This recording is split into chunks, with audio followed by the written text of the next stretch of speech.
All right, Shalom. I'm going to give all praises, honor, and glory to Yahweh Bashem Yahushai, and double honors to the elders and apostles of the great millstone who ruled well and taught us his truth. And peace, blessings, salutations to the hopeful elect. All right. This your brother Samad coming through to you in the spirit and power of Bashem Yahushai, another lesson. You know, and I'm just leaving camp right now. So, you know, I'm in transit. I'm headed back to the crib. You know, and I just want to share a few thoughts. You know, that a few things that were on my spirit. You know, as I was, watching some lessons for the last couple of days, you know, I've seen a trend and a topic of, you know, just things that hit my spirit personally, you know. And I want to talk about, catching hell. And, I just want this to be like a little exhortation, a little inspiration, whatever you brothers can take from this. I hope you can take something. But, just to inspire you brothers to push through, man. You know, we catching hell is a part of this grind. You know, we're grinding right now. You know, we all on our grind. We are striving for salvation. You know, we are striving for excellency. You know, we striving for the truth. You know, and everything that comes with that, right? So we have to understand that catching hell is a part of that grind. You know, it's what do they call it? It's it comes with the territory, you know. So we have to understand that we're going to catch hell when we come to serve the Lord, you know, because Yahushua, when he was on the earth, you know, he was on his mission, right? As we're on our mission, and he was on his grind, and you know, and Yahushua suffered, man. You know, he suffered greatly, and we suffer the same as Yahushua. You know, what is it? 1 Peter, I believe. You know, it talks about how we suffer for the Lord as well. You know, when you come to Sirach, the 2nd chapter says, when you come to serve the Lord, you know, prepare thyself for temptation. You know, that whole chapter, you know, goes into catching hell, and the spirit we ought to be in when catching this hell, man. You know, we want to make sure we're taking it cheerfully. We want to make sure we stay grounded, we stay fervent, you know, and we don't fold. Because when you fold, that's when you lose, man. The moment you fold, you give up, man. You give up everything that you've worked for, you know, all the knowledge we've learned, all the sacrifices we've made, you know, all the things we've gave up in this world. The moment we fold because of afflictions in the world, man, you know, you got guys that go back into the world because a woman break their heart, man. They catch their woman committing adultery, and the motherfucker fall out because of that shit, man. You know, guys catching, you know, financial demons, because catching hell is just demons fucking with you, man. You know, you have financial demons on you, you know, that make you want to go back into the world and do what, man? Make you want to go and sell drugs, you know, rob, make you want to do things that ultimately put you against Yahweh Bashem Yahushai, things that compromise your morals and your beliefs for the sake of money, man. You know, I could think of a few things, even things that are not criminal acts, you know. Like for example, my father's a fireman, you know, and I have the ability to get into the fire department due to the connections of my father, man. And if you brothers know anything about fireman positions, I don't know the same how it is in every city, but specifically speaking here in Philadelphia, you can make a great living being just a fireman. You know, firemen that's working, they get mad overtime. They have flexible schedules. They have so much overtime, and the base pay itself is amazing. So you can make 6 figures just being a fireman. But one of the requirements to be a fireman is what? And it takes no. You don't need a degree. You don't need a license or a certificate. You literally get into the academy, and you get paid through the academy, and then you graduate, and then you become a fireman, right?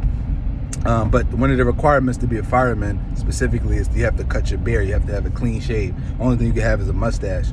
So even brothers, like I've had that demon hop on me, man. I had that demon hop on me where I've contemplated, you know, just saying, fuck it. I thought about it. Wait, is it really going off? You know, I tried to make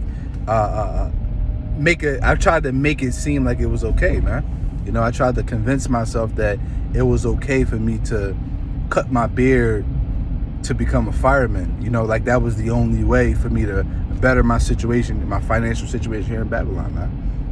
You know, I've had that demon come on me, but I didn't fold, man. You know, I fought it. I got through it, man.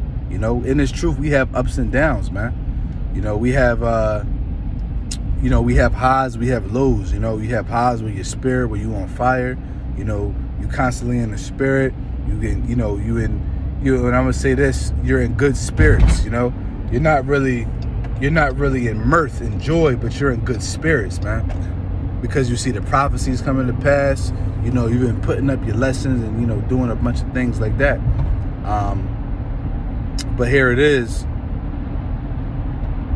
You got your lows, and those lows can pull you out, man. You know, they can sift you out. And Satan's going to send these demons on you to try to sift you out, man. You know, and we too close to the end for guys to be, you know, losing patience with the Lord, because the Lord is long suffering. All right.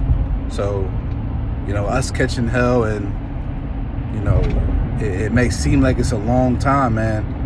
You know, you might be in a situation for a year. You might be in a situation for 2 years, man, before you come up out of that situation. But you also, the whole time, you got to have faith in Yahweh Shem Yahushai. And what I have learned personally is, a lot of times when you catching hell, depending on what it is, there's always a lesson behind it. You know, whether that lesson is something you need to correct within yourself, that you haven't done yet. It could be that. It could be the Lord just, you know, punishing you, you know, or it could be the Lord. It's just the balance of the Lord, man. You know, at the end of the day, the Lord is long suffering, all right? Or it could be the Lord just trying to build you up, you know, build your faith, build your patience. You know, so hey, in those situations, that's when we need to get closer to the Lord. So like I said, one thing I've learned personally is, in catching hell, you just got to have your eyes on the prize, man. You know, you just got to focus on what's important, focus on salvation, and let everything else work itself out. Now, I'm not saying you don't have to have action behind it, but focus, like I said, focus on the prize. Keep your eyes on the prize. Focus on what's important, the salvation, the gospel, and the Lord's work. You focus on that. You send up your prayers. You ask the Lord for deliverance. You're doing what's right for the Lord. You sacrificing for the Lord. You know. You do that, and the Lord will deliver you, man, in due time, man. All right. But when you start to lose focus and you start to worry and focus on your current situation more than the work of the Lord, it's just going to keep dragging on and prolong. And that's one thing I've learned from the hell I was catching, man. You know, certain financial demons, you know, certain emotional demons, because sometimes you'll have an emotion demon cop on you where you feel like you in a state of depression, which really ain't depression, but, you know, you'll just have all type of emotion demons hopping on you, and you get out of that, man. You know, you might have a lazy demon hop on you. It's all type of shit, man, that can have you and hold you down, but you got to fight through it. And you got to keep your eyes on the prize. That's one thing I've learned, man. That's if you can take anything from this, put the Lord's work first and everything else will follow. You know, just like in the world, you know, you'll have your dad or your OG or your mentors or men that you look up to. They'll always teach you, like, listen, and carnally speaking, in the world, they say, yo, focus on getting the money, focus on yourself, focus on your career, and the women will come. Everything else will follow, man. You know, and that applies to this truth first and foremost. Focus on doing the work of the Lord, and everything else follows with it, all right? So, you know, I ain't gonna make this too long. I just wanted to share some thoughts, man. You know, and hopefully brothers can take something from this. You know, keep your eyes on the prize, man. Focus on the Lord work. Put the Lord work first, and everything else will follow, man. And you got to trust and believe that the Lord's going to deliver you. And just go from there, man. So Lord willing, this video was edifying. Until next time, shalom.